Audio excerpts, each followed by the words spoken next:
They are the Japanese military elite, the samurai with a fierce warrior code, wielding mighty swords, menacing in elaborate uniforms, lethal as they battle the half-human, half-dolphin army to take on Godzilla. It has messed with my mind, and it messes with my mind on a daily basis. Jeffrey Forgang is the co-curator of Samurai, notice the exclamation point, at the Worcester Art Museum. It's a show that takes all of the fabled elements of samurai culture and pierces them with pop culture. I really love the stimulation. I know that by the time this show goes down, I will still not have begun to scratch the surface of all of the resonances, of all of the dialogues, the buzz that's happening in this space. The chrysanthemums that ornament a lavish suit of armor also blossom in a nearby print. Indelible samurai figures become the dancers in a bloody ballet. Little sculpted dragons become fearsome ones. Here's a really good example. There's a forked arrowhead. I've always liked it. It's a beautiful piece of sculptural metalwork in its own right. One of the artists has appropriated it into a woman's hairpin.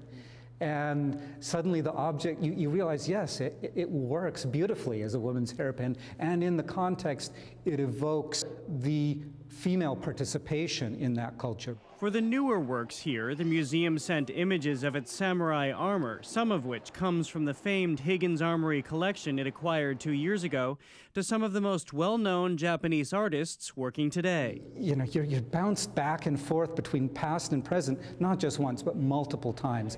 And it's just very stimulating. Why does the samurai endure the way it does today? Part of it is there's a tension between the samurai as a warrior and the samurai as spirit. The warrior samurai is extremely dangerous and deadly, lethal with the sword, highly trained. At the same time, the samurai have this kind of softer, sophisticated side to them.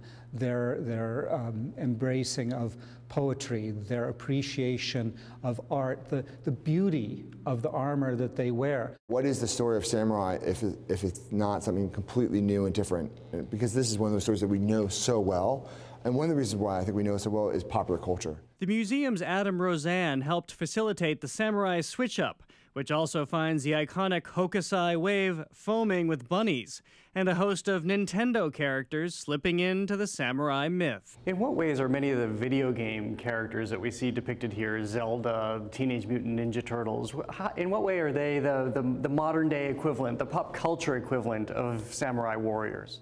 I think it's the idea of what they stand for, and that beautiful use of armor and storyline and the kind of the roles that they took on, you know, the idea of the feudal lord and, you know, the responsibilities and the code of ethic. They're pretty deep, right? And they play out really well in games. Here, the way of the warrior continues with a march into modern day.